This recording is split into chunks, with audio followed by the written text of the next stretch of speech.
Okay, so good morning, everyone.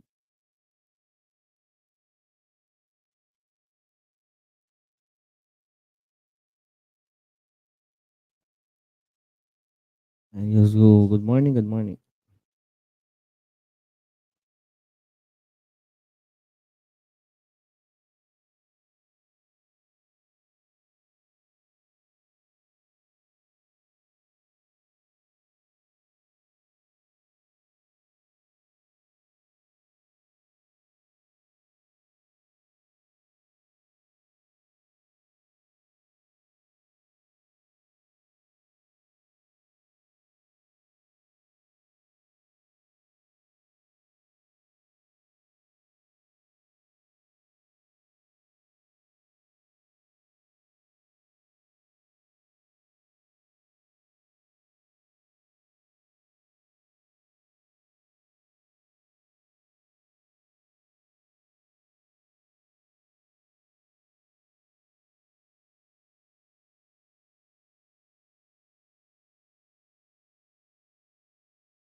Okay, so good morning once again, and we are now moving on to our chapter 8 of our discussion in our subject, the teacher and the community, school culture, and organizational leadership. And we are now moving on to organizational leadership, and I hope you already watched the previous live stream, recorded live stream via StreamYard on this YouTube channel,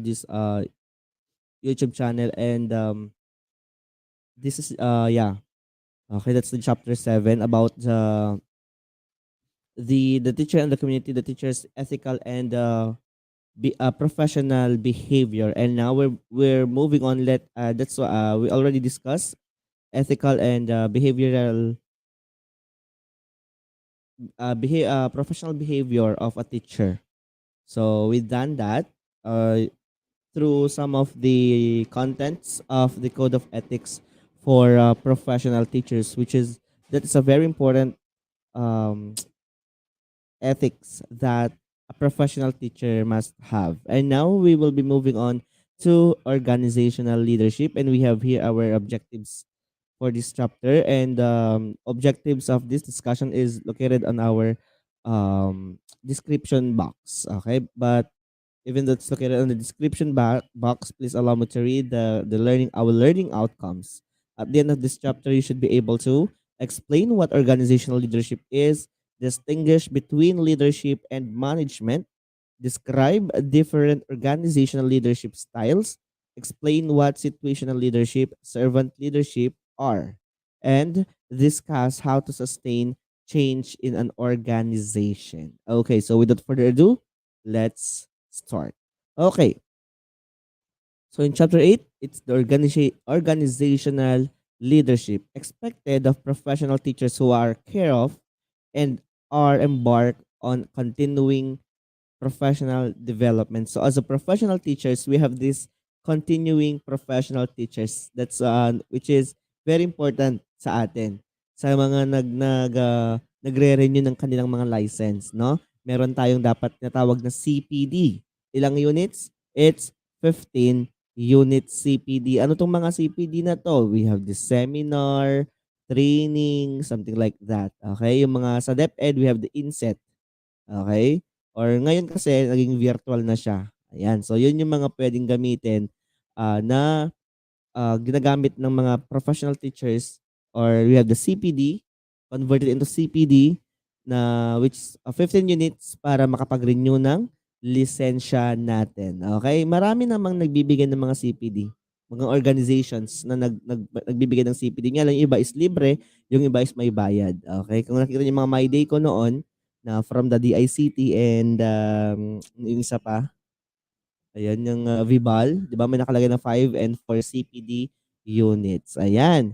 So, it's a promotion. Okay? Promotion along the way. Kasi, ang CPD na yan ay kaakibat ng promotion kasi nagko-continuous yung pag-develop mo as a profession.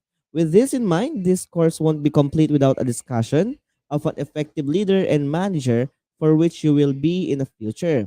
But should you refuse offer for a managerial leadership or leadership position in school or in the bigger educational organization because of the love for teaching and learners. This lesson on organizational leadership won't be laid to waste because even as a teacher, you are ready to leader and you are ready for to become a leader and a manager. You are a teacher and a class or a classroom manager. So, syempre, as a teacher, tayo yung nag-organize sa classroom. Diba? Tayo yung nagmamanage sa classroom natin, sa mga estudyante natin. So, we are a leader and at the same time, a manager in the classroom setup. Okay, so first we have this, we have this organization na, ayan, the organizational leadership as a whole. Okay, yung marking natin. I already sent the scanned copy of this file, so you can now download on our Edmodo class.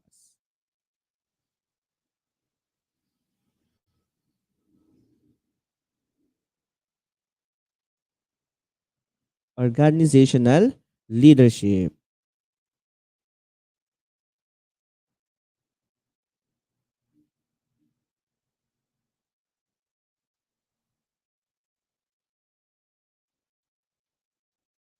Okay.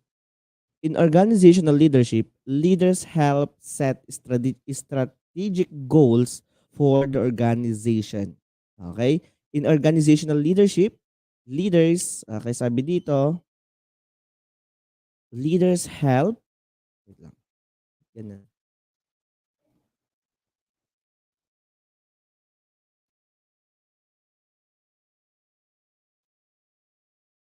Leaders help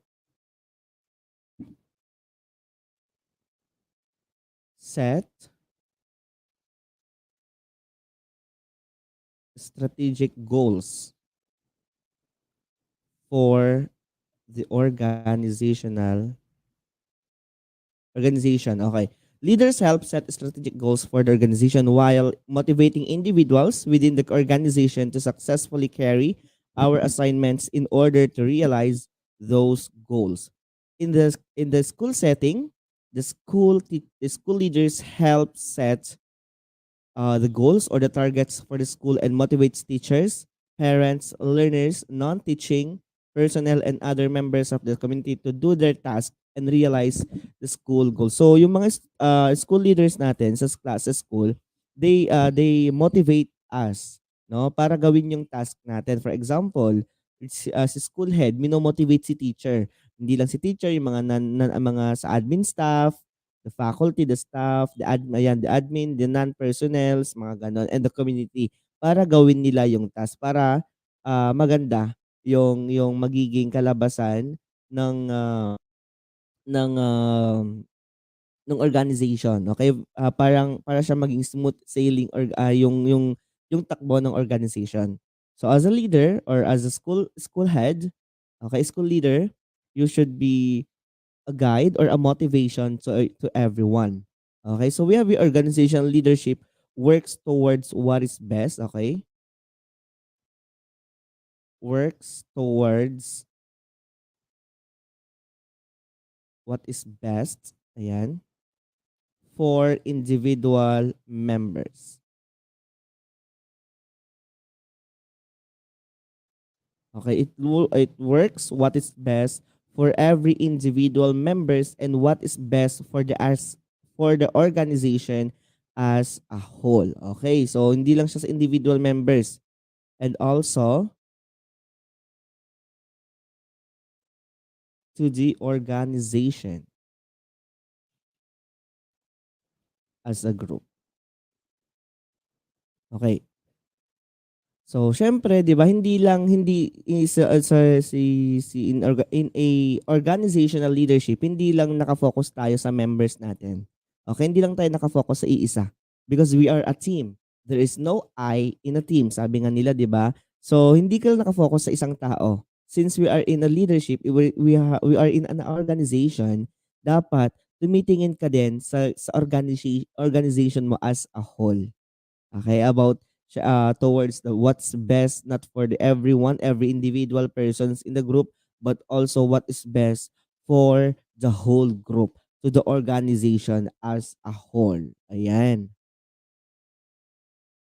Organizational leadership does not sacrifice the individual members for the sake of the people, nor sacrifice the welfare of the group for the sake of individual members. Both individual and group are necessary. So it does not sacrifice the individual members for the sake of the people, nor sacrifice the welfare of the group for the sake of individual members. So hindi dapat hindi sinasakripiso ng isa para sa grupo, or hindi sinasakripiso ng buong grupo para lang sa isa. Okay, dapat tulong-tulong kayo since you are a team, tulong-tulong, hindi yung iisa yung gumagalaw. For example, sa reporting, 'di ba, hindi lang si leader or yung pinakamatalino sa klase, sa grupo, siya lahat yung magwo-work para sa team. Hindi po pwede 'yon. Okay? Dapat tulong-tulong kayo, or you can give your tawag dito, your definitions, or yung gusto nyo, or ano yung maitutulong nyo sa paggawa nung task na binigay sa inyo. Hindi yung puro siya, or puro ako at ako. No, hindi po pwede yun kasi you are a team. Okay? Kung gano'n lang din pala, di dapat individual na lang sana. So hindi you are a team. So hindi lang iisa ang gagalaw, at hindi naman sasakripisyo ng grupo ang iisa lang. Okay? Hindi hindi naman po puwede 'yun. So, dapat pantay-pantay tayo ng opinion, or nagbibigay tayo ng mga suggestions, recommendations for the betterment of the team, or for the betterment of the organization as a whole. 'Yun po 'yun. Organizational leadership is also an attitude and a work. Sige, dagdagan natin dito.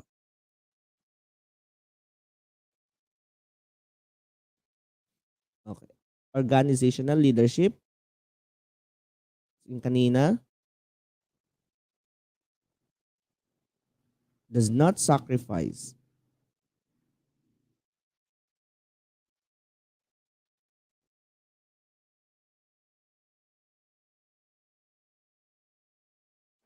more individual members for the sake of the people. Ayan. So does not sacrifice individual members for the sake of the people, or nor sacrifice the welfare of the group for the sake of individual members. Both individual and group are necessary. Ayan. So both the group and the leader, and every individual is very necessary. So aside from that, organizational leadership, okay, organizational leadership is also an attitude and a work ethic that empowers an individual in any role to lead from the top, setting goals, setting the school. Okay. Ay,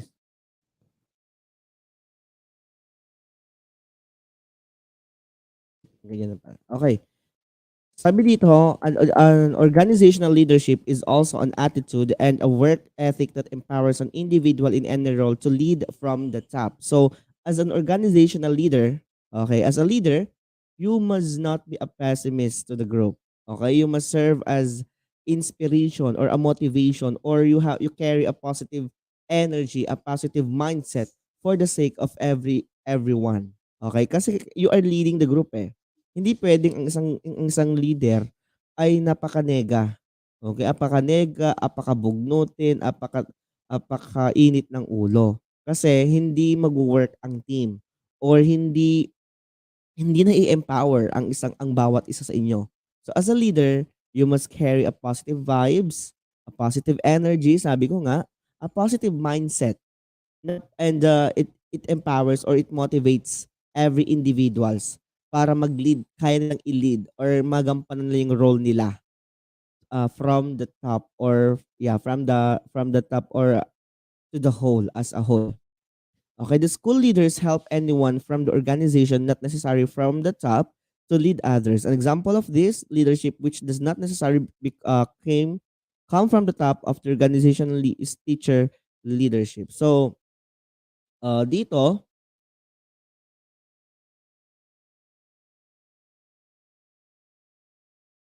yan, dito, isang example daw dito ay yung mga teacher leadership. Hindi naman ang galing sa taas, pero this teacher leadership, they help each other just to maintain the smooth sailing of the classroom setup. Ayan, they work together as a team para magawa nila yung mga task nila as teachers, mga lalo na mga school ang mga teachers natin ang daming mga paperworks, 'di ba? They have also mga yung iba admin work, ganun ganon. So they help each other, hindi yung sinosolo nila, okay, na hindi sila humihingi ng advices ng tulong from the other teachers para magampanan nila yung work nila. Instead, they help each other kung may mga kailangan sila, they are very open for uh for changes or mga suggestions ng bawat isa sa kanila para mas maintindihan nila at magawa nila ng maayos yung mga pinapagawa sa kanilang mga admin or mga paperworks. Ayan, mga school works, mga ganon. So, yan. So, sabi dito, it does not necessarily come from the top of the organization. 'Di ba? Hindi naman porket si school head, siya na mismo yung nagmo-motivate. Hindi, pwede rin yung mga nasa baba. Sila din yung mag-motivate sa kanila, bawat isa sa kanila. Okay, kasi nga, alam nila yung role nila eh. At hindi lang sila umaasa sa leader. Okay? Si leader, mino-motivate niya yung mga nasa baba niya or yung team niya para kahit hindi siya gaanong para kahit papaano hindi sila hindi lahat hindi sila ang tawag dito. Hindi sila nasa kanila lahat, nasa kanya lahat, na kay leader lahat umaasa. Para hindi lahat sila umaasa kay leader. Okay? Since namo-motivate ni leader ang kanyang mga constituents or kanyang team, mas nagaganahan yung mga members to do their part. And with that, mas namo-motivate din nila yung bawat isa sa kanila and they can work on their own without the supervision or without although there is the supervision but without the ang tawag dito, the major help of the leader. Okay, parang nagsusupplement na lang si leader sa ginagawa ng kanyang members. Ayun po yun. That's the importance of organizational leadership to be organized, to be well organized yung organization mo.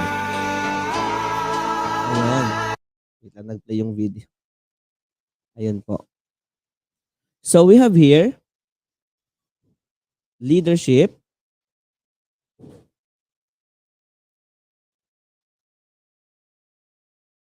versus management. Okay.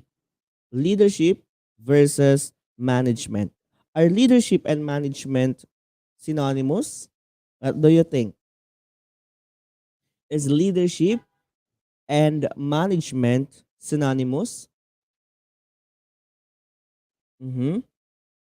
Is a leader a manager or is a manager a leader? Okay, madami tayong tanong. Is a leadership and a management synonymous? Is a leader a manager or is a manager a leader? If I am a good teacher, a leader, okay, I repeat, if I am a good leader, does it follow that I am also a good manager? Or if I am a good manager, Am I at the same time a good leader? Ano kaya? Kung magaling or magaling na leader ba ako, sana ba akong magaling din na manager or vice versa? Okay, it's not necessary. Okay, it's not necessary. So, school head must be both a leader and a manager. So we have here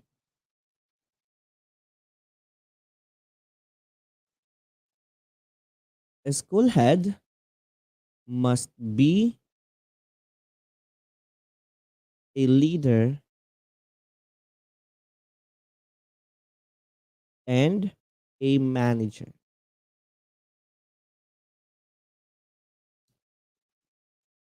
Okay, a school head must be both a leader and a manager. So may school head natin, hindi lang sila dapat leader. They can also be a manager. Why? They are managing the whole school. 'Di ba? Yung mga principals natin, hindi lang yung pagiging they are not just they lead the school. 'Di ba? Nagiging leader siya sa mga kapwa guro niya. Pero mina-manage din niya yung buong school. Okay? As school heads leads the school and community to formulate the vision, mission, goals, and school improvement plan. This is a leadership function. He or she sees it all that this plan gets well implemented on time and so ensures that the resources needed are there. The persons to do the job are qualified and available. This is a management function. Imagine if the school heads is only a leader. You have the vision, mission and goals and school plans but no implementation. The plan is good only in paper. If you do the task of a manager only, you will be focusing on the details of the day implementation without a big picture. The vision and mission. So, it is big picture to connect and for connect and meanings. This means that it is the best that a leader is both a leader and a school head. School leader is a both leader and a manager. So, ang school head daw ay both a manager and a leader. Kasi pag leader ka lang, ano ba yung ginagawa ng isang leader? Meron sa kanya yung, alam niya yung mission, the vision, the goals, and the plans. How about for action? So wala. Puro plano lang kapag leader. Eh kapag manager naman, action lang. Walang plano. So useless yon. So useless kapag si leader, as a leader, si school head, as a leader na puro plano, plano, plano, plano. Nagiging drawing yan. Tama? Nagiging drawing yan. Pero pag si school head, isa lang siyang manager, okay? Although ando tayo sa task, okay? Meron na task, ginagawa, may action, pero anong plano? Wala namang plano. So nagsasayang ka lang, nagsayang lang din. Okay? May action nga pero walang plano. Hindi pwede yun. Pangit din yun kasi it's either sayang yung oras or nasasira lang yung oras at marami ang nasasagasaan. So, it must be may plano ka at alam mong gawin into action. Turn into from planning, turning into an action. And that must be a leader and a manager, which is a school head must be. Okay? A school head must be. Hindi lang siya as a leader for planning, kundi isa rin siyang manager for action, for development, for improvement. Ayun po yon. So we have here the managers versus leaders. Okay. So ay mahimayin natin. So managers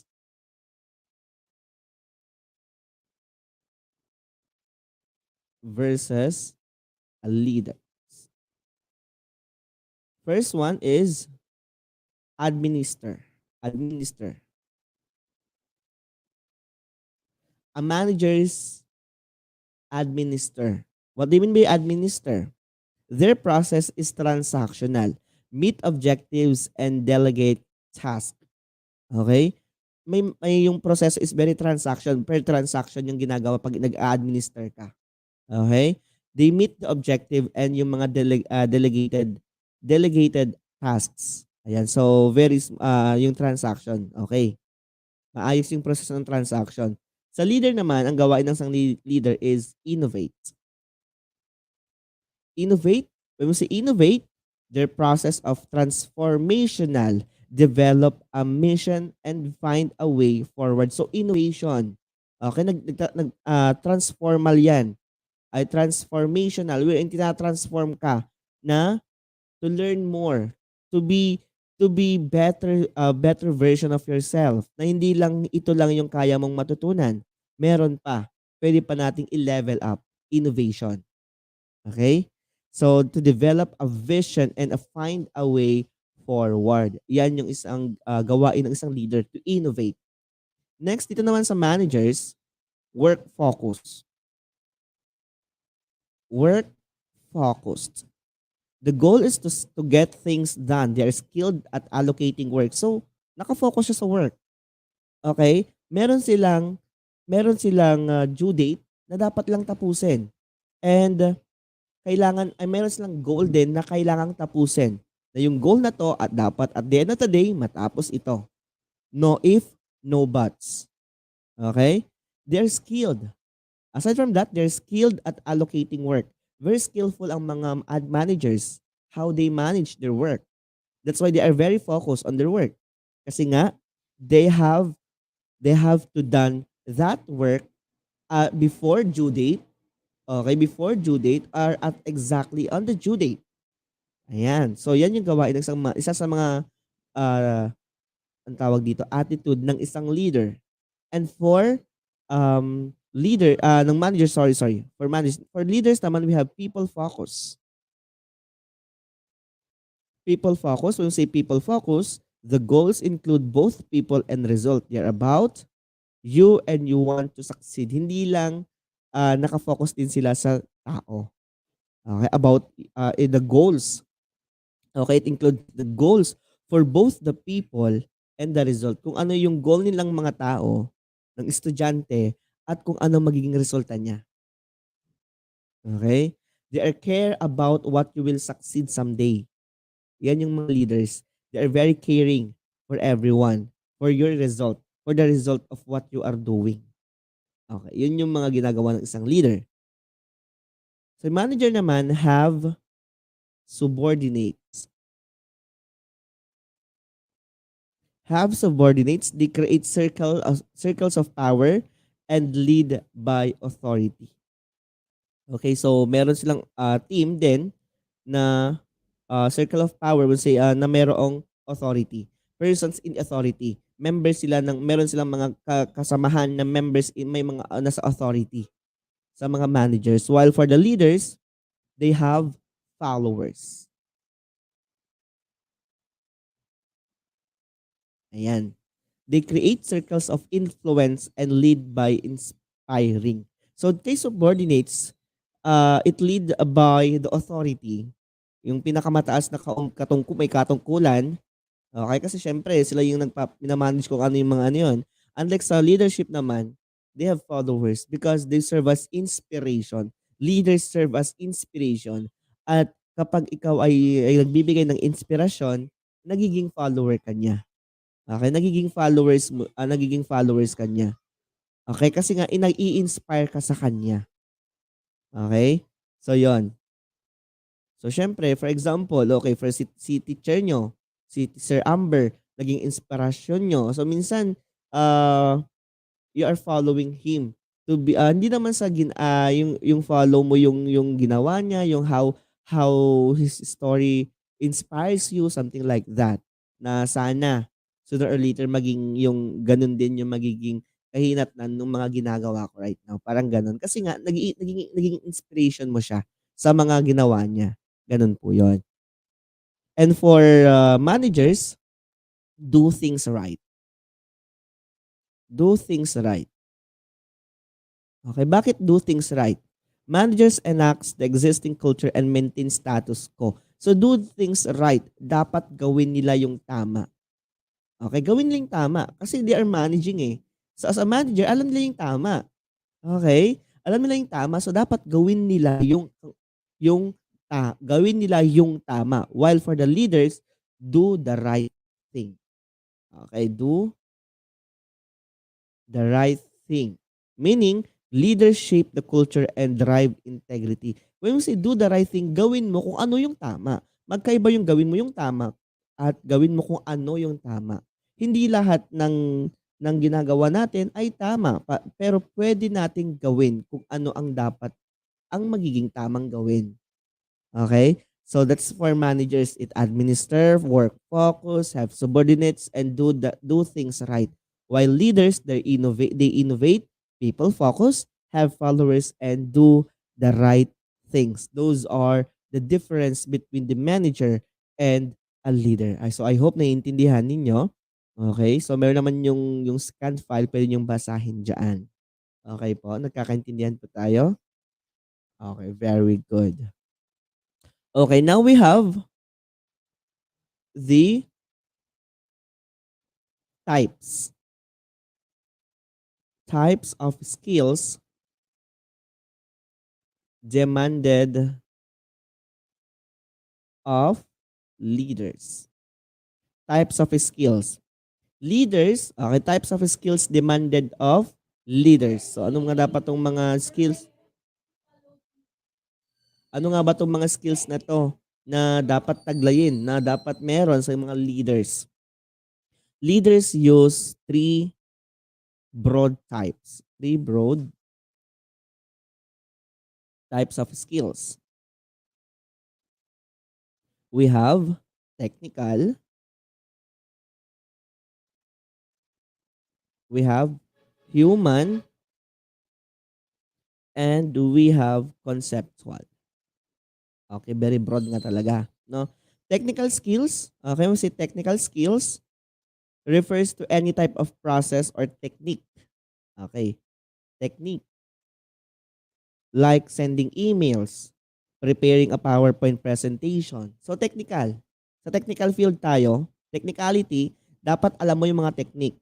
Okay, for example, may quiz tayo. So dapat alam mo kung anong ginagawa mo. Paano, saan mo siya ilalagay, saan mo siya send. Okay, magre-report ka, dapat alam mo. Okay, as a leader, alam mo yung ginagawa, how to manipulate the projector, hindi yung aantayin mo si teacher or aantayin mo pa yung iba na sila yung mag-manipulate. Hindi po pwede yon. As a teacher or as a leader, dapat alam mo technical. Okay, technically. Okay, paano? Kasi may mga ano kasi may mga teachers din. Syempre, 'di ba, we have this season this experienced teacher ba, yung mga all these teachers na, 'di ba? Kung naaalala nyo na yung mga dating teachers natin na hindi naman ganoon kagamay sa paggamit ng technology, 'di ba? Mostly chalkboard, whiteboard lang, 'di ba? Tapos nung pumasok na ang pandemic, na switch tayo from the traditional way of teaching from school, okay, school way of teaching, mga ano, naging online tayo, naging virtual. So nahirapan, may mga teachers na nahirapang nag-adjust, okay, on how to manipulate computers, paano gumawa ng link, gumawa ng Google Meeting, mag-manipulate sa Zoom, 'di ba? So maraming nahihirapan. Hindi sila yung adjustment nila is hindi ganoon kabilis. Okay? So yun, so dun tayo medyo may mga kakilala din ako na mga professionals pero di nila alam gaano mag-manipulate ng printer. So as a teacher alam natin 'yan, eh. Kasi ang mga teachers, isa sa mga buhay nila printer. Isa sa kaibigan ng mga teachers ang mga printers. Kasi ang mga paperworks natin, school works natin, madami ring ginagawa. So, may mga kakilala ako na until now hindi pa no'n gaano kagamay gumamit ng printer. That's why very important for us to be computer literate. Alam natin yung basic use ng computer, how to manipulate computers, projectors, printers uh, para itaglayin natin para since we are in the digital era, alam natin. Hindi tayo alam natin makisabay, okay? Sa switching from traditional to modernized, okay? Or digital way of discussing our topic, 'di ba? So, maraming adjustment na okay, yung iba parang ako, 'di ba? noong unang pagtuturo ko nun dito is ano, Facebook Live yung ginagawa ko, na yung may cellphone ko nakalikod, nakaharap sa akin yung cellphones, tapos nakahawak lang ako ng whiteboard nun habang nagdi-discuss. Until I found out na puwede palang gumamit ng StreamYard, 'di ba? Ano man, i-share mo lang yung mga screens mo. And siyempre sa mundo ng math, ang hirap talaga 'pag hindi chalkboard. Kasi ang hirap mag-explain, hindi naman po puwede yung nag-i-imagine lang tayo na for example, 3x plus 2y is equal to 7, gano'n-gano'n, hindi naman po puwede yun. That's why until I found out na puwede palang gumamit ng pen tablet, which is this one na ginagamit ko sa inyo, okey, na para siyang whiteboard, 'no? That's why I invested, a pen tablet. So bumili ako, nag-purchase ako, 'di ba, ng pen tablet para lang maituro ko, para lang maibigay ko yung knowledge na deserve ng mga estudyante ko, gano'n po 'yun. So, parang kayo 'di ba kapag wala 'yan, nagsasalita lang ako, may tendency na hindi hindi niyo maiintindihan yung dini-discuss ko, okey? Eh, mas maganda yung may nakikita kayo kahit papaano, para yung retention pumapasok pa rin sa utak natin, mga gano'n. Okey, that's technical. Okey, yun yung mga technique how to send. For example, nagse-send tayo ng mga emails, oh, 'di ba? Oh, send it to my email. Yung activity niyo, send it to my email. Okey, paki-send yung exams ninyo or quizzes ninyo sa aking email. So, dapat alam natin 'yan as teachers. Aside from that is for human. Ano naman 'tong human na 'to? Human skill is the ability to work effectively with people. Work with people, ayan. And to build teamwork. So, humanistic approach. Ayun hindi lang ka magaling how to manipulate mga gadgets, dapat alam mo ring maki-work with your people, with your colleagues, with your classmates. Teamwork, 'di ba? You need to work with them. You need um, to be one of them. Okay? Ayan. So, teamwork din for human. Hindi lang ikaw magaling how to mga technical problems, how to solve activities. Okay, dapat alam mo ding to touch in touch with others. Okay po 'yon, gano'n po 'yon. Work with other people, with your colleagues, with your classmates. Okay, and do a teamwork. Ayun. And lastly, we have conceptual. When we say conceptual,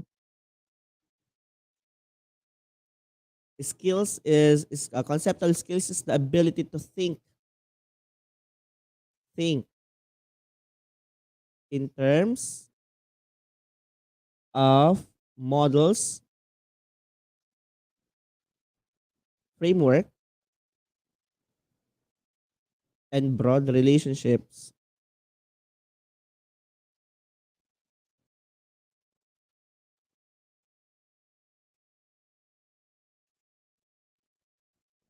such as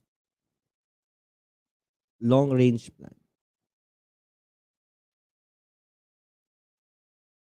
Okay, so critical thinking na tayo naman, conceptual.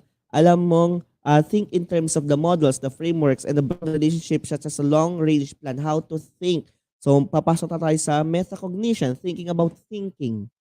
Okay, hindi lang puro para tong ask, attitude, diyan papasok yung human, skills, yan yung technical, and cognitive. Tama ba? Yeah, cognitive is conceptual. Okay? Dapat taglayin mo yon or the knowledge. Okay? ASK. Yun yung dapat taglayin ng isang leader. A is for attitude. Yan yung papasok yung human. You know how to touch with other people. Teamwork. Okay? Ito. A. Ito. Attitude. Skills naman, technical. Okay? And conceptual that is knowledge. Okay? Think. Cognition, metacognition, or cognitive development yan. No? Na dapat alam mong mag-isip kung ano yung magandang plano, the models, the framework, something like that. Okay? In order to be a good leaders or a best leader. Though it's not a best, but a leader which an innovative leader, parang ganun. Or ang tawag dito, empowered leader, something like that. So you must have these three: technical, human, conceptual. So you can now assess yourself. Pwede na ba? 'Di ba? Pwede na ba? Mga ganun. So yan, skills, attitude, and knowledge. Or we have the ask, attitude, skills, and knowledge. Ayan. So technical, human, conceptual. Those are the three three types of skills demanded of leaders. I hope naintindihan. Naintindihan? Okay, very good. Naintindihan. So we have also the leadership styles.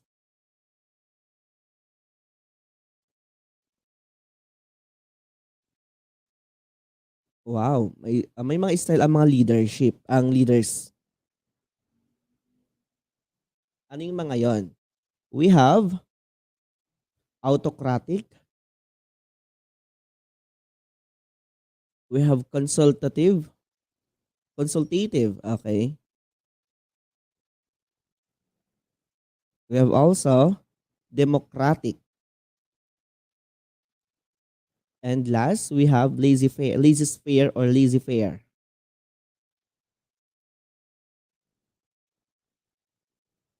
Laissez-faire. Ayan. So yan yung mga leader. We have this leadership styles. We have autocratic, consultative, okay, democratic, and laissez-faire or laissez-faire. So first we have the democratic. So autocratic pala, sorry. We have the autocratic leaders. Do decisions making by themselves. Oh. So do decisions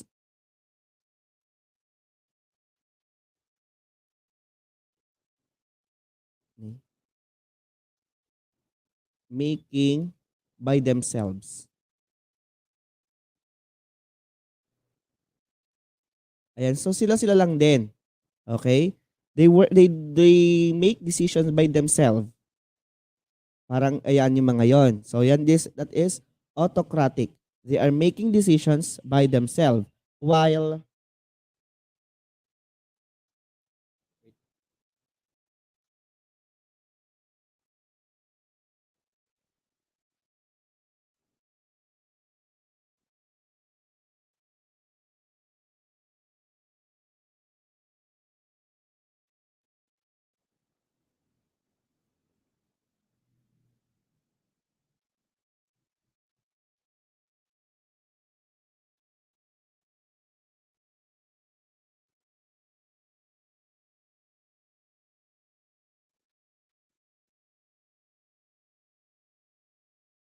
okay, so ang autocratic, they make decisions by themselves. So parang walang teamwork. Okay, kasi sila-sila lang din naman. Kung ano yung gusto nila, yun lang din. Okay, so ang consultative naman, they allow participants. Okay, allow participants.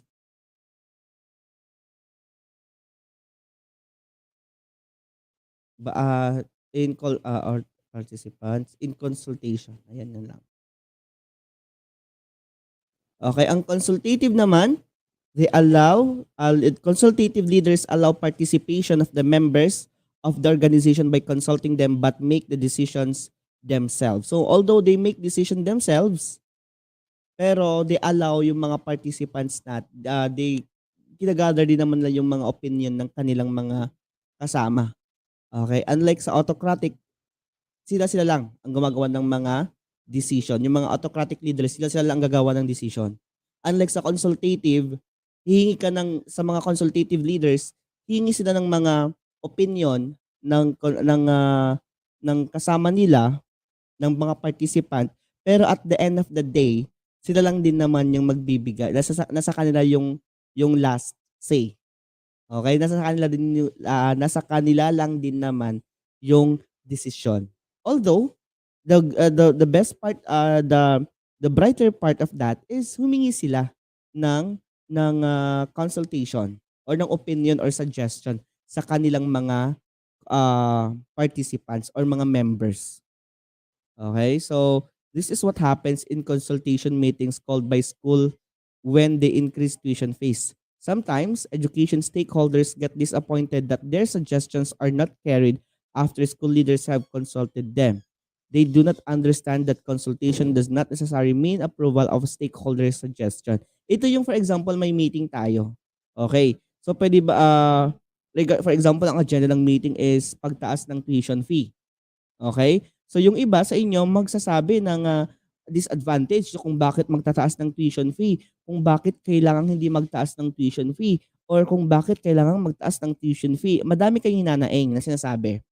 Pero yung mga hinanaing ninyo parang nagiging useless.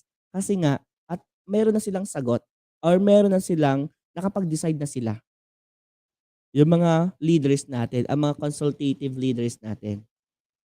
Okay? Na meron na eh. Naka-decide na sila. And there is no reason for there is no point na yung mga sinabi nyo na mga suggestions. Okay, yan yung pangit na part dyan sa consultative sa mga leaders under ng consultative. Ayan.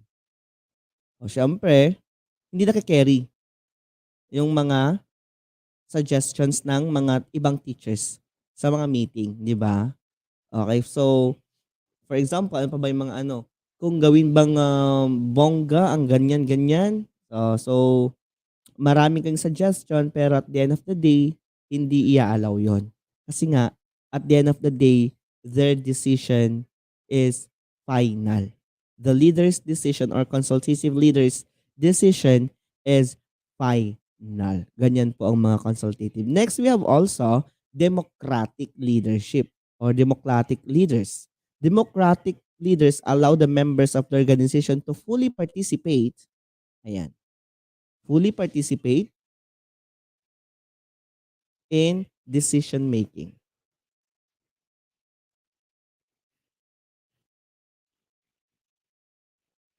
Decisions are arrived at by way of consensus. So wala ng conflict, nagiging consensus.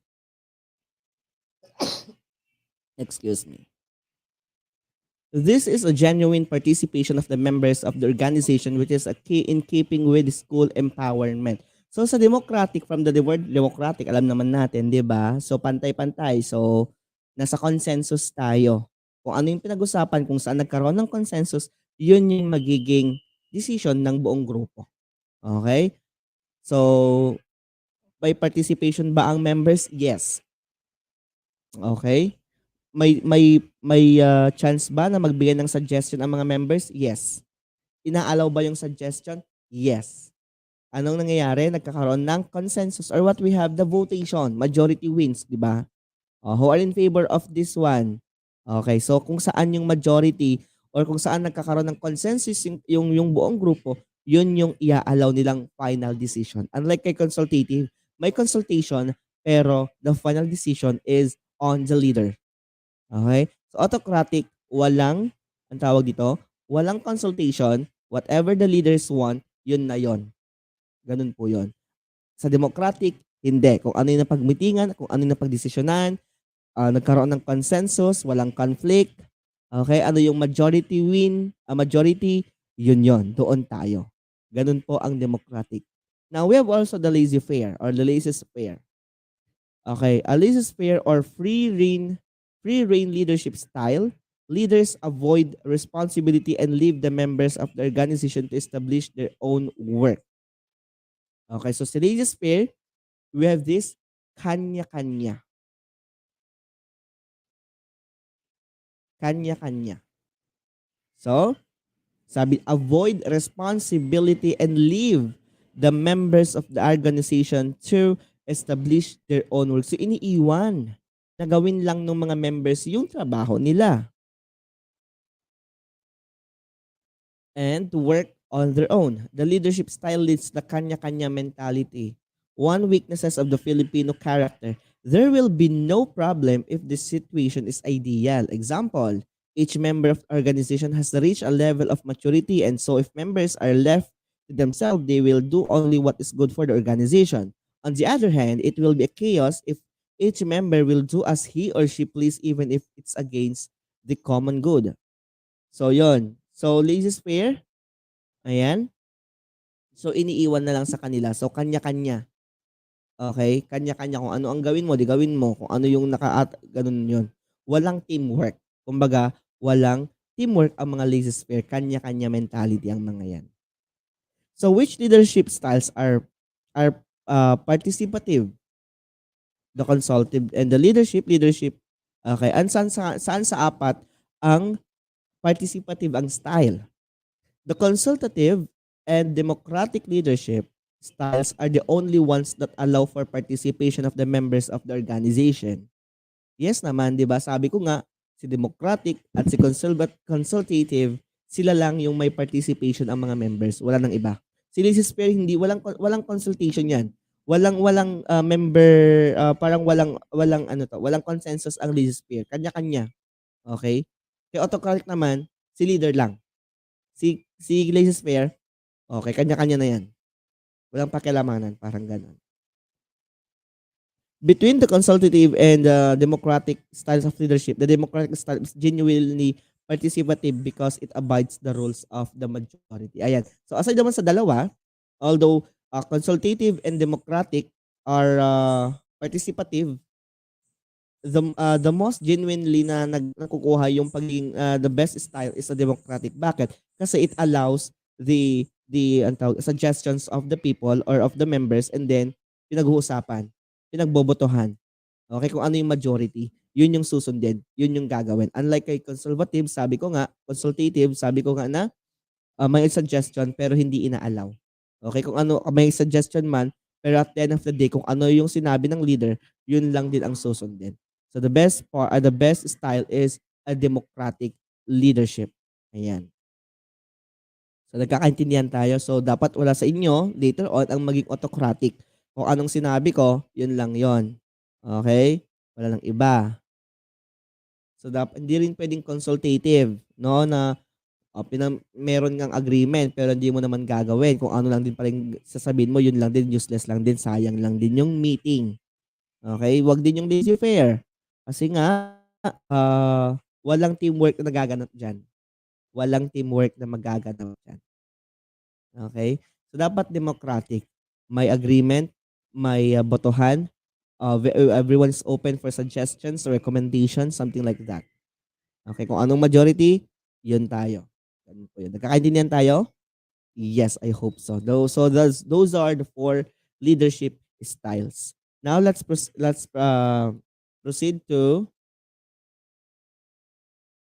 situational leadership model.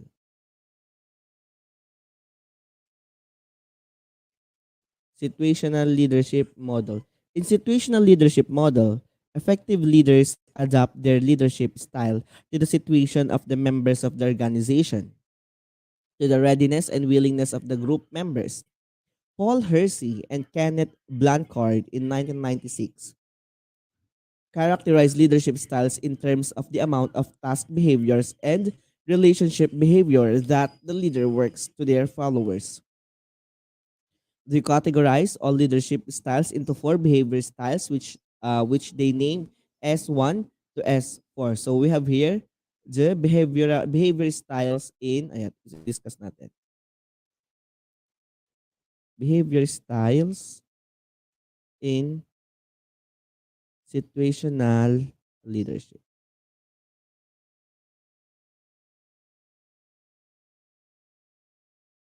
Wait lang.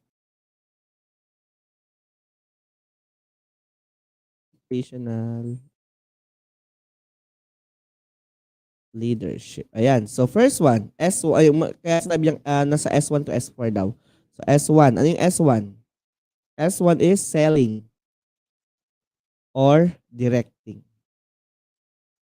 When we say selling or directing, okay, individuals lack the specific skills required for the job in hand, and they are willing to work at the task. They are novice but enthusiastic. Ayan. So individuals lack the specific skills. So kulang pa sila skills na kakailanganin nila. Okay, for the job in hand, and they are willing to work at the task. May kulang pa, kaya pero kulang pa. So we have also the S2, telling or coaching. Coaching. Individuals are more able to do the task. However, they are demotivated for this job or task, unwilling to do the task. So dito sa directing, novice pa lang siya, or kulang pa, lack of skills pa, lack of specific skills. Dito naman sa telling or coaching, meron na siyang skills.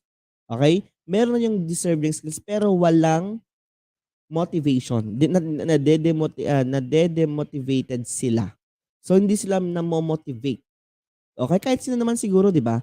Kung meron sa yung skills pero walang motivation na binibigay ng leaders, hindi ka naman gaanong magiging empowered para gawin yung isang bagay. So dito kay selling, kulang pa yung lack of the ang tawag dito, skills, specific skills, kulang pa. Kay selling naman, meron na, pwede na, pero yun nga lang, hindi sila, they are demotivated. And in S4, participating and supporting. Participating or supporting. Individuals are experienced and able to do the task but lack the confidence or the willingness to take the responsibility. Ayan. So, para din siyang ay, unlike sa kasi, sa coaching kasi is hindi sila na-motivate. Dito naman kasi, they can do the task, pero yun nga lang, nawawala sila ng confidence or willingness. Nawawala yung eagerness nila to do the task, to do the responsibility. Okay, nawawala yung kanilang confidence na gawin yung yung responsibility nila, or nawawala yung kanilang willingness na gawin yung activity nila or yung responsibility nila, I should say. Yung task na binigay sa kanila. Parang connected din siya sa coaching. Itong participating and supporting. While in S4, S3 pala to, sorry. This is S3. In S4, delegating. Delegating. Individuals are experienced at the task and comfortable with their own ability to do it well. They are able to, willing not to work only to do the task, but to take the responsibility for the task. Ayan. So, dito naman, they experience the task na may task, ay comfortable sila na gawin yung kung ano yung gusto nila to do it well, very, very comfortable kasi nga motivated sila. Okay, they are able to willing not to only do the task but to take the responsibility for the task. Hindi lang yung dahil sa sinabi na gawin, kundi parang may willingness talaga. Meron ng willingness or may confidence to do the responsibility. Ayan. So parang very positive lahat dito sa delegating. Kaya repeat, si selling or directing, you're just a novice. So kulang pa. Kulang pa yung mga skills na required para gawin yung isang task. Sa pangalawa naman, you have the skills, you have the skills pero na-demotivated ka. So walang motivation na binibigay. Sa S3 naman, sa supporting you're experiencing the task, you can do the task, yun nga lang walang confidence. There's no confidence to take willingness to take the responsibility. While in delegating, you experience the task, you are comfortable to do to do your own ability to do it. You have the ability to do it, okay? And you are you are willing to do not only to do the task but to take responsibility for the task. Ganun po 'yon. So, in the group, members is able, willing, and confident. The leader uses a delegating leadership style. The leader turns over the responsibility for decisions and implementation to the members. On the other hand, if the group members have low readiness, unable and unwilling, the leader resort to telling the group members what to do. In short, competent members of the organization require less specific direction than less competent members. Less competent people need more specific direction than more competent people. Ayan. So, among these leadership styles, no one style is considered best for all the leaders to use all the time. Effective leaders need to be flexible and must adapt themselves according to the situation, the readiness and willingness of the members of the organization. So, walang best dito sa apat na to. It depends on the leader. Kasi dapat as a leader, you are flexible. Okay? You are flexible. You must adapt you must adapt themselves. Kasi we have um different styles eh. Tama. We have different style. We have different styles. So all we have to do is we have to be flexible to be ready kung ano kung ano yung gagawin. Okay? Hindi man yun yung gustuhin natin, hindi man yun yung plan natin. Kasi sabi nga nila, 'di ba? Ang tawag dito, we didn't plan to fail, but we only failed to plan. I repeat, we did not plan to fail, but we only failed. Hindi yun yung gusto mo, pero dapat you are open for alam mo kung anong gagawin pag yun yung maibigay sa'yo. You are flexible enough. Okay? Kasi hindi lahat ng gusto natin na ibibigay sa atin. All you have to do is you have the willingness to adapt the changes. Or we have this um, willingness and the readiness kung ano yung man yung maibibigay or mapupunta sa atin. Ayan. So dapat as a teacher, we must be very flexible enough. Ayan. So always naman sasabi, di ba? Lagi naman narinig yan na as a teacher, flexible dapat tayo. Yun yun. Naintindihan ba ang situational leadership model ni Kenneth Blanchard and ni Paul Hersey? Okay, very good. Now, let's proceed to servant leadership.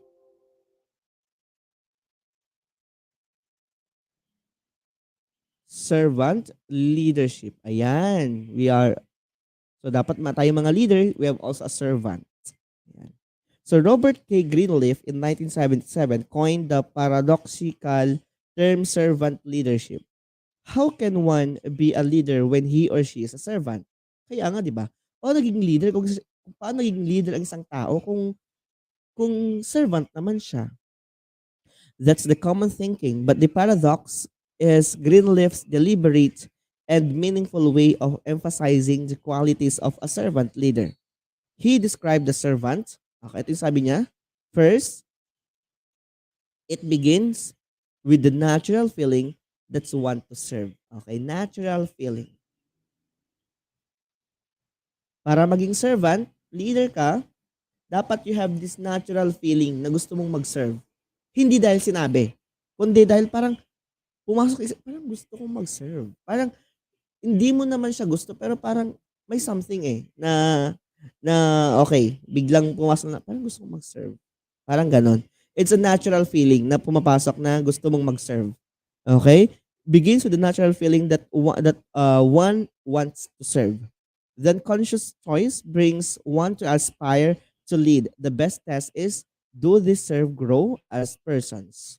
Do they, while being served, become healthier, wiser, freer, more autonomous, more likely themselves to become a servants? And what is the effect of the least privileged in society? Will they benefit or at least not be further deprived? Okay, the first desire of the servant leader is to serve. How? By leading. Kung paano ka magsaserve? So you must lead. Okay? The greatest teacher of the humankind is Jesus Christ. We all know that. Okay, Jesus Christ.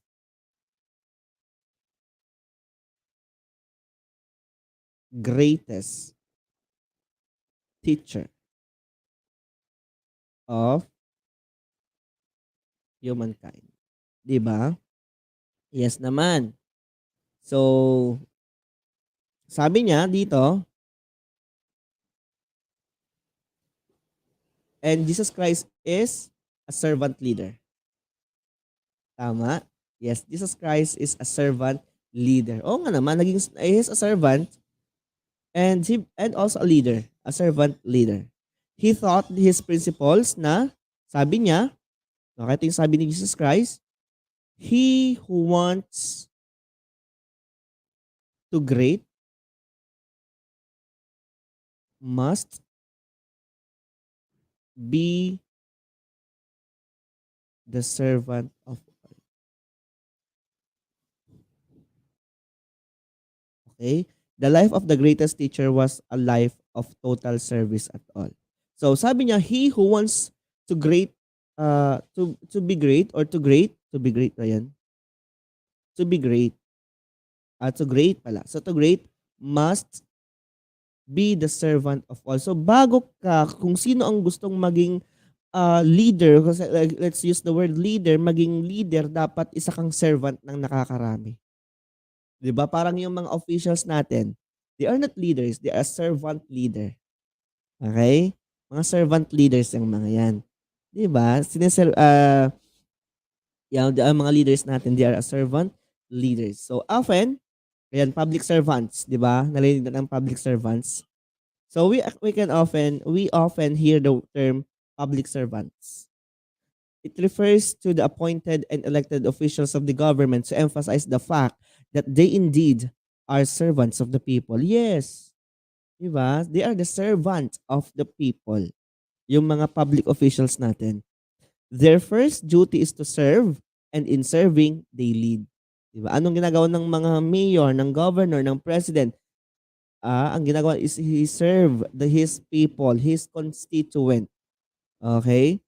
Then they lead also. In serving, they lead. They don't think of their power as the leaders first. If they do, they tend to become more conscious of their importance left over their conscious of their power over constituents and tend to impose that power or make their importance felt over the constituents and forget that if ever they are given power, it is to serve their people. Someone said, power corrupts, and I need it thus. When leaders think first of their power and forget their reasons why such power was given, which serve. Okay. Ayan. So, public servants, kapag inuuna niya yung gawain, yung duty niya as a public servant kaysa sa power niya, kung ano nga siya. Pero nagiging power corrupts kapag mas pinofocus niya, okay, leader ako, mayor ako, governor ako. Parang gano'n, nakafocus siya sa power niya kaysa yung duty niya as a public servant. 'Di ba nagkakaroon ng gano'n, nagiging swapang na yung isang leader. Okay, may mga gano'n na tao, may mga gano'n na leader na tumakbo siya for fame, not to serve people, but for the fame, but for the power only. Gano'n 'yon, which is hindi dapat gano'n. So, as a public servant, okay, dapat you know your responsibility because you know how to give service to your constituent, to your people, not for the fame or for the money. Kasi ang nagpapasahod sa ay ang mga madlang people from their taxes, 'di ba? Ayun po 'yon. So according to a great teacher, okay, a great teacher once said in Matthew chapter 20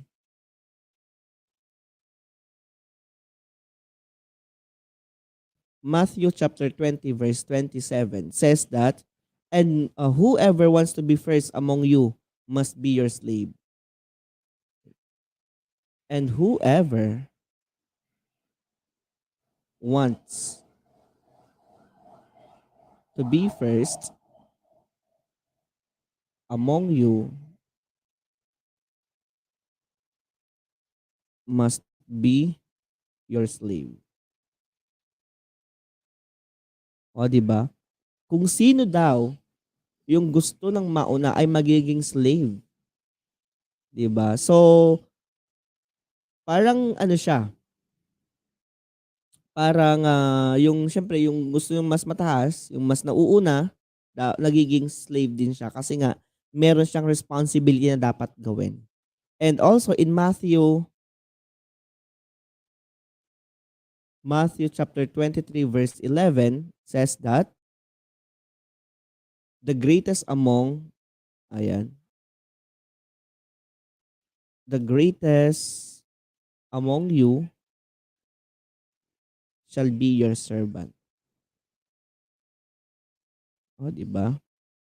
The greatest among you shall be your servant. So meaning, napakalaki talaga nung as a leader, hindi dapat leader ka talaga. 'Di ba? Ganyan yung tinatawag natin. Ito yung mga quotes na at yung mga biblical verse natin in connection with the servant leader. Aside from that, we have also Mark chapter 9 verse 35. Says that if anyone wants to be first,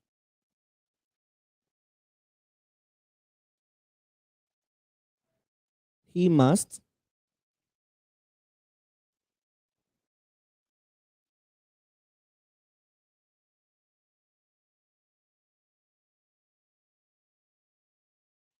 and the servant of all. Ayan, sabi sa Mark chapter 9 verse 35, if anyone wants to be first, he must be the last of all and the servant of all. And meron pa. So we have also Mark 10:43. You you know how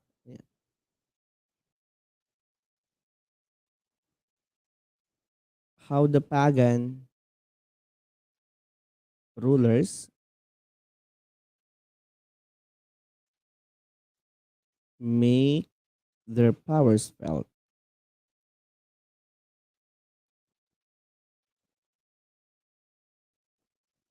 but it shall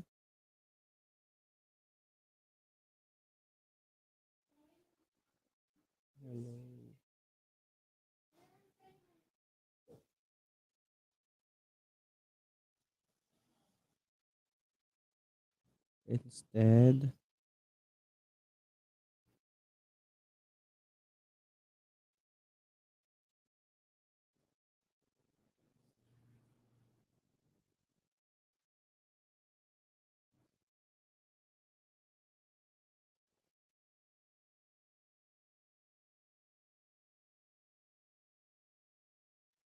Okay, ayan. So you know how the pagan rulers make their powers felt, but it shall not this way among you. Instead, whoever wants to become a great among you must be your servant. So dapat daw wag gaya yung mga pagan rulers na they're just for the power.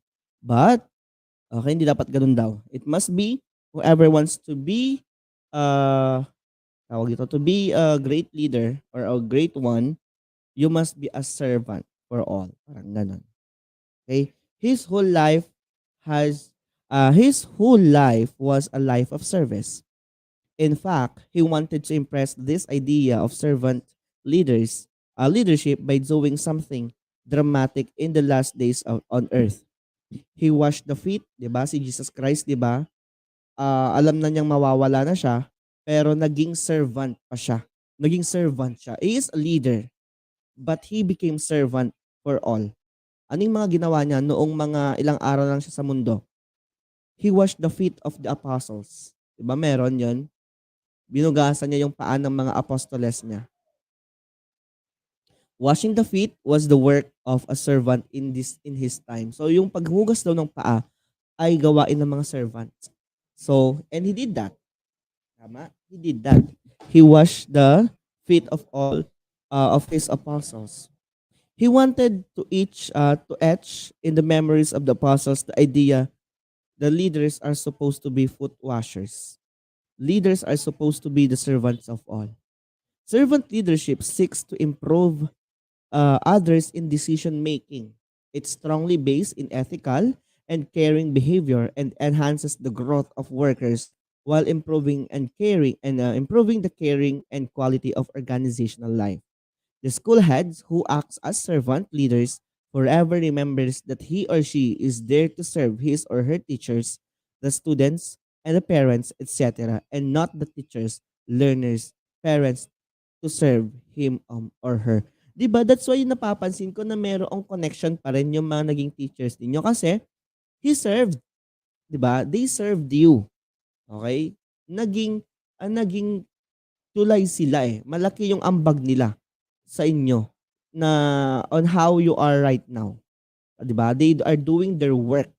They served you. Their best ability they can give to be your servant and to be as to give service to you, 'di ba? Hindi yung kayo ang magbibigay ng ay hindi kayo yung magiging servant nila, kundi sila ang magiging servant. Sila ang magsisilbing servant para sa inyo. Hindi po yung kayo ang magsisilbing servant para sa kanila na in authority. Hindi po pwede 'yon, 'di ba? Gano'n po 'yon. Okay? The teachers, the school head must a servant leader for everyone. Okay, for his or her students, for his or her colleagues, not the students, not the teachers to serve and to become servant of the teachers or of the school heads. Hindi po pwede 'yun. So that is a servant leader. Now we are now on the second to the last. Wow. Second to the last. We have the transformational leadership. Transformational leadership. So to transform. From the word transform. Ayan. So Robert Kennedy once said, some men see things as they are and ask why. I dream of things that never were and ask why not. Those who dream of things that never were and ask why not are not transformational leaders. The transformational leaders is not content with status quo and sees the need of transform the way the organization thinks, relates, and thus thinks. The transformational school leader sees school culture as it could be and should be, not as it is, and so plays his or her role as visionary, eager, engager, learner, collaborator, and instructional leader. As a transformational leader, he or she makes positive changes in the organization by collaboratively developing new vision for the organization and mobilizing members to work towards that vision. To do this, the transformational leaders combines charisma, and intellectual stimulation to introduce innovation and for transformation of the organization. So a transformational leadership must have this charisma, inspirational, inspirational leadership.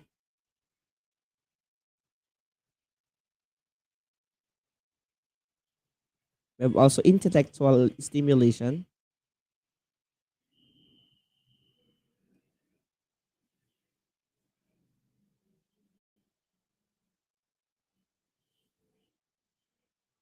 to what? To introduce innovation. So, syempre, as a transformational leadership, so you must be innovative. Okay? Innovative in the sense na you can transform one organization or the parang hindi lang tayo nagfo-focus on the traditional way. Alam mo dapat i-transform. Okay, may changes. As a leader, as a transformational leader, you have this charisma. Okay? Wherein in this charisma, you have a positive attitude and an inspiration also to everyone. Kasi hindi mo naman magagawa yun kung hindi ka nagiging inspiration sa kanila. Intellectual. Okay, intellectual. And to introduce innovation, to become innovative para ma-form mo, magawa mo yung dream mo or yung gusto mo na transformation sa isa team mo or doon sa organization ninyo. Ganun po 'yon. Transformation. 'Di ba? Hindi lang yung naka-stick tayo since we are now, 'di ba? We are now in the 21st century. Hindi yung nandun ka pa rin sa 19 kopong-kopong or 19th century. No. You need to step up, to level up, 'di ba? To innovate. Okay? We are now on the fourth industrial revolution. We are now on the fourth IR, fourth industrial revolution. Hindi yung dapat alam mong maging innovative na kasi nasa 4 IR na tayo, fourth industrial revolution. Hindi yung nandun ka pa lang sa first industrial revolution, nandun ka pa rin sa second, nandun ka pa rin sa third, hindi ka pa rin nag-step up. Okay? Yung iba nga nasa fifth industrial revolution na. Okay? Alam nila how to move from a better to a best version of the organization. Okay? When we see kasi fourth industrial nasa modern technology na tayo, nasa world of digital na tayo, world of computers, 'di ba? Technology, no? That's why dito, very open na, very broad na yung knowledge natin in terms of computers. So dapat you serve as an innovation to everyone just to transform your organization to be the best version of it. Ganun po 'yun. Transformational leadership. And lastly, we have the sustaining changes. Sustaining change pala, sorry. Sustaining change. For reforms to transform, the innovation introduced by the transformational leader must be institutional and sustained. So dapat, yung, di ba may transformational leader tayo, yung ginawa niyang pag-i-innovate, pag-transform sa organization, dapat masustain and it must be institutional. Okay? Or else, that innovation is simply a passing fad and loses its flavor. Kasi pag wala siyang, hindi masustain yun, parang sayang lang din. Sayang lang yung effort pag hindi masustain yun. Di ba? Sayang effort yun. Pag hindi sustain yung ginawang changes, yung innovation na ginawa ng isang transformational leader. A proof that an innovation introduced has transformed the organization is that the result or effect of the change persists or ripples even when transformative leader is gone or is transferred to another school or gets promoted in the organization. Nakikita yung magiging result or epekto ng isang transformational leader, yung nagagawa mo, yung pagta-transfer mo sa isang tao, sa isang bagay. Kung for example ako, okay, napunta ako sa isang school, na-promote ako, something like this, something like that. Okay, na-promote tayo. Okay, maganda yon na i-transfer tayo to another school tapos naging promoted and sa isang organization. So, mayroong transformation doon. May doon. Okay? We feel most comfortable with our old pairs of shoes. We like to live in our comfort zone and sometimes we don't welcome changes. And yet, if we want improvement in the way we do things in our organization, in our school, or if we want to improve in life, we must willing to change. Kaya nga, 'di ba?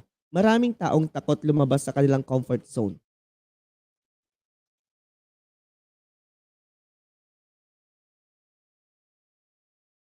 Wait lang tayo. May maraming taong takot na lumabas sa kanilang comfort zone. Paano yung transformation mo doon? Paano yung innovation kung hindi ka open na sa box mo or sa corner mo? Walang transformation magaganap. So if you want to become more innovative, more transformed person, if you want to become if you want transformation, you must open for any changes. You must open, you must get out to your comfort zone, you must get out on your box and welcome the changes. Okay? You need to welcome the every changes that might come on your way. The transformational leader must also deal the resistance to change to succeed.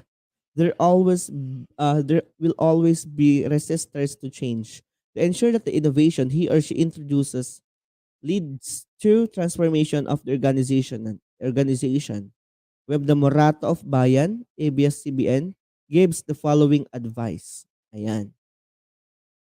So here we have here yung mga advices daw ni Morato of Bayan, ABS-CBN by 2011. First, seek the support of the stakeholders. Okay, ito yung mga Morato of Bayan.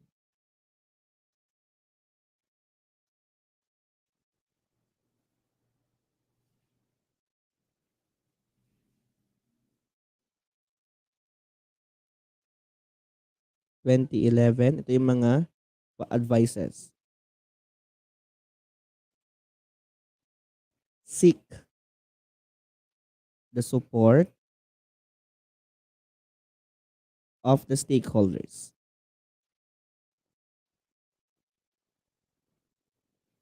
Okay, seek the support of the stakeholders. The leaders must build a strong coalition of allies in order to push for any meaningful change that could yield result. Innovation cannot be forced upon the teachers, the students, and the parents and the community without the serious consequences. Ayan. So dapat suportado ng stakeholders yung gusto ng organisasyon na pagbabago, na innovation. Okay? Yan. Hindi lang yung sinasala lang na you need to force something. Hindi pwede yon. Hindi po ang innovation kasi hindi yan fino-force. Dapat may support. Okay, may support. Hindi yung fino-force. Next one. Get people involved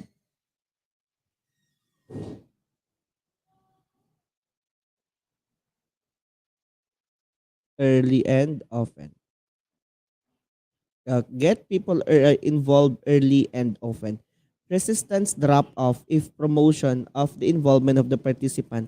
You may not to promotion to the involvement of the you may not to expect 100% support from any individual who was not personally involved in a change that affected his or her work.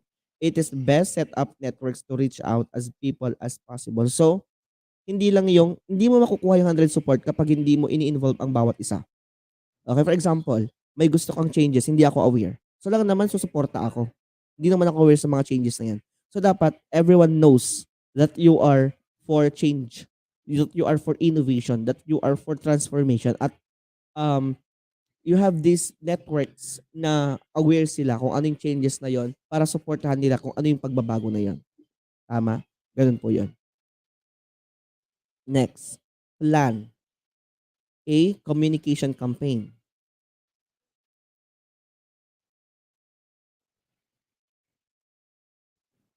Plan a communication campaign to sell the innovation.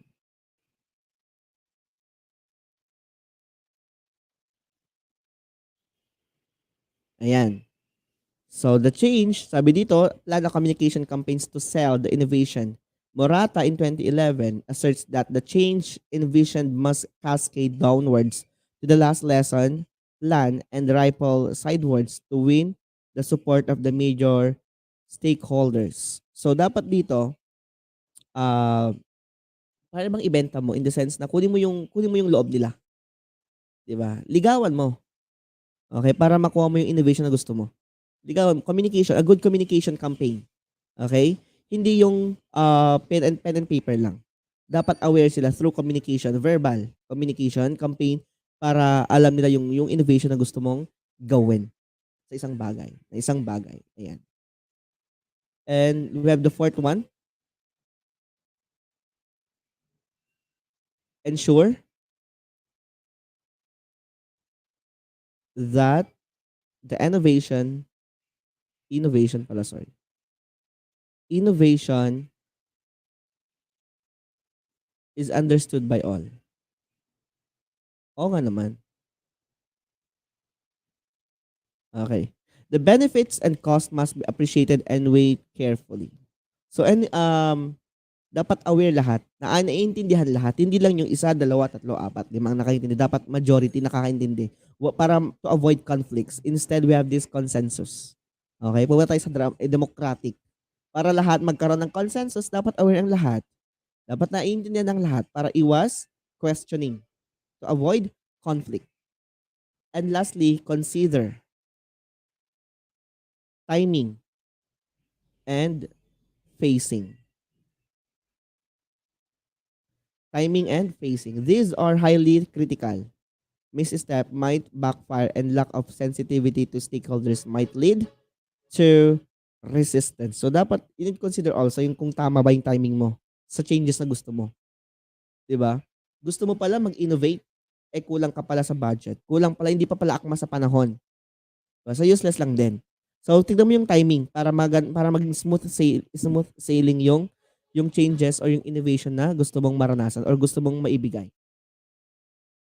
Morato described the successful innovation in several schools innovation in the Philippines. Ayan. So those are the advices from Morato of Bayan, ABS-CBN in 2011. Ayan. So, the end. End of chapter 8. Ayan. So, that ends our chapter 8. Ayan. So, naiintindihan ba?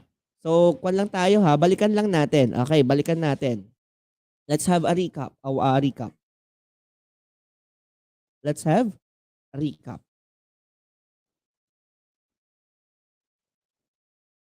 So, here's are the recap. Organizational leadership is also an attitude and work ethic and empowers an individual in any role to lead from a top, middle, or bottom of an organization. So a leader hindi lang siya pang top, pang middle dapat pang bottom lahat. Okay? Alam niya lahat. Okay. Leadership and management are not synonymous but they are related to each other. Leadership, management hindi parehas. They are not synonymous but related silang dalawa. Okay? Related yung ginagawain nila. Leadership is focused more on the vision, the future state of the organization, while management is concerned with the daily operations. Vision si leaders, si management naman is daily operations from planning to talagang ang tawag dito, action. Okay? Action.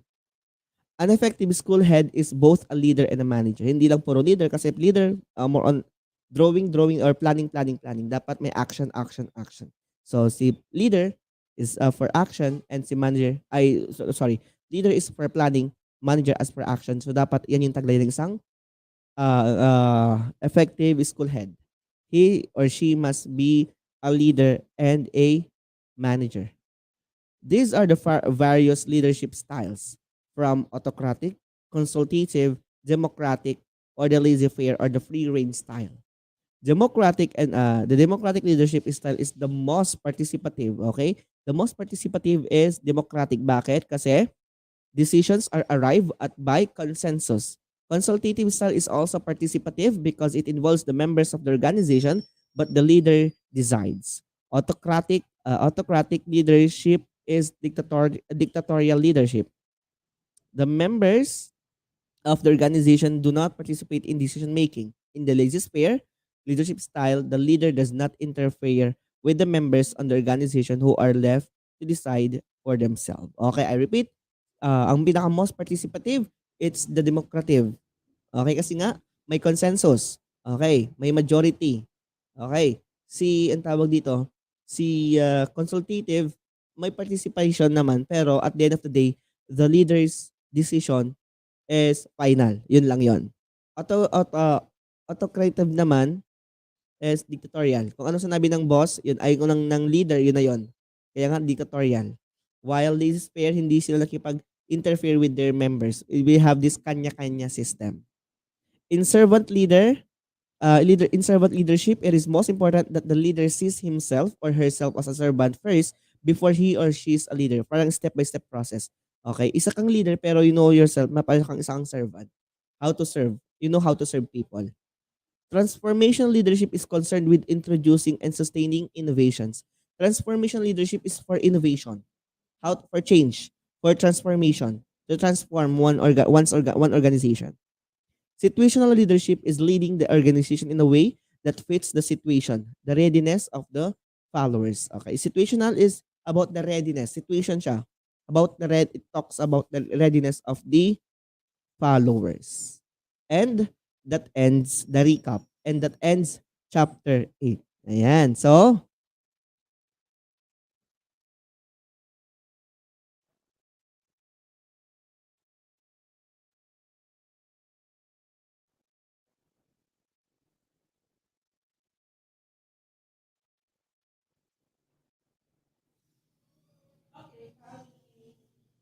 ayan. So, naintindihan ba mga kaibigan? You learn something again? So, with that, that ends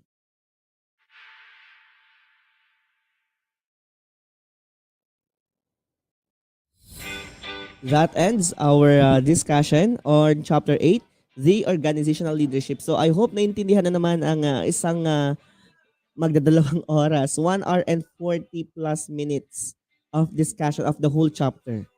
And I know minsan di ko kayo nami-meet, guys, kasi nga po, okay, ito po. I'm on the process of making the invitations po kasi for our upcoming graduation ng dalawang batches. The batch 2020 and 2021. So isa pa akong naatasan na gumawa ng mga invitations. So minsan hindi ko kayo nami-meet on time sa discussion natin. Kaya kasi nga gumagawa na kami. Kasi dalawang batch yung gagawin namin. Aside from that, we are still making certificates. Yan, kasi papacheck pa namin yon. So, pasensya kung hindi ko kayo nami-meet through Google Meet. At sa akin naman, so hindi yun hadlang na hindi ko kayo i-meet. Okay? Meron naman tayong mga StreamYards. StreamYards tayo na nag-broadcast na ako dito. Nag-live stream ako and nakasave siya sa aking YouTube channel na para panoorin ninyo. Para sa mga hindi na makaka-join sa mga discussions, napapanood, they can also watch on my YouTube channel. So I hope it's very okay to you yung ganitong setup muna natin as long as hindi ko kayo napapabayaan. Okay ba? Kung okay sa inyo, paki-comment naman sa comment section kung okay lang ba. And kung may naintindihan ba kayo sa diniscuss ko today. Meron nga ba? Meron ba naintindihan? Kindly comment naman sa baba para naman na mas ganahan pa ako. Para naman ma-inspire ako to transform everyone, di ba?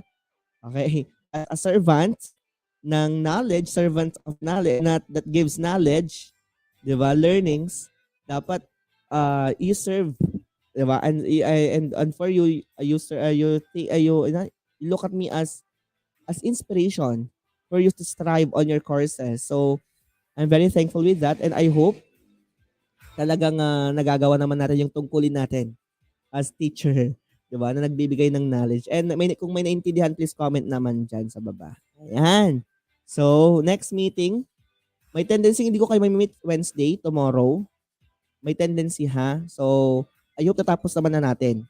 O, 'di ba? So, magsedal ako siguro by Thursday ng another video ng next chapter natin. Okay? But it doesn't mean na doon na lang kayo nakafocus sa videos ko. You can minsan basahin din ninyo yung mga sinasend ko. Hindi pa tapos yun ha. And doon ako nga gagawin ninyong sa portfolio ninyo. I'm just very busy right now. I'm in the process of making invitations for the upcoming graduation. So I hope you learned something. You learned brand new, and that will help you to be a best leader, 'di ba? A best leader, one of the leaders someday and right now. So thank you so much, and thank you for listening, thank you for watching, and please subscribe naman para dumami yung subscribers natin, para ma-monetize yung YouTube natin. So that, thank you for joining. Goodbye, God bless, and keep safe always.